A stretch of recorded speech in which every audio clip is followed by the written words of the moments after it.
Bonjour Alexandra, est-ce que vous voulez nous dire un mot? Vous soutenez votre compagnon? Vous parlerez quand? Bientôt. Elle apporte un soutien sans faille à son compagnon. Tout juste mise en examen, Alexandra de Taddeo promet de prendre publiquement la parole bientôt.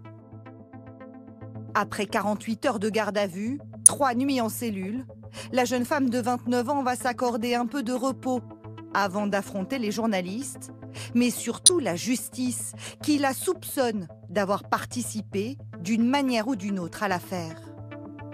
Dans quelle mesure? De quelle façon? L'enquête devra y répondre.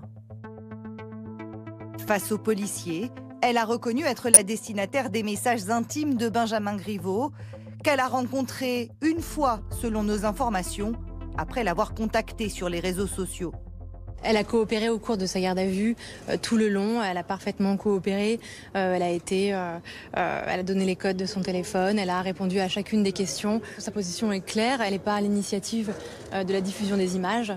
Donc elle conteste son implication dans la diffusion des images. Pour le reste, elle apporte son soutien total à son petit ami. Placée sous contrôle judiciaire, elle n'a pas le droit d'entrer en contact avec lui. Mais leur couple semble solide. Par le biais de l'avocat Juan Branco, l'activiste russe fait passer un message à sa compagne.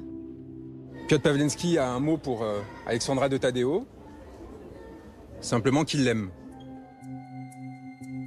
Tous les deux se sont rencontrés l'année dernière à Paris, à l'université Assas où elle étudie le droit. Alexandra de Taddeo, polyglotte passionnée par la Russie, reçoit l'artiste lors d'une émission radio qu'elle anime. Depuis, le couple ne se quitte plus, au désespoir des parents de la jeune femme. On n'approuvait pas cette relation, même si j'ai vu son compagnon à 2 reprises depuis qu'ils sont en couple. Franchement, ils sont aux antipodes. Mais ce qui est vrai, c'est qu'elle est très amoureuse de lui. Alexandra de Taddeo est décrite par ses proches comme très intelligente, loin d'être une anarchiste selon son père. De quoi attirer les suspicions. Elle n'a rien d'une militante politique. On se demande comment elle a pu se retrouver dans cette histoire alors que ce n'est pas du tout son style. Je pense qu'elle a pu être manipulée par Piotr Pawlenski. Une théorie que réfute la jeune femme.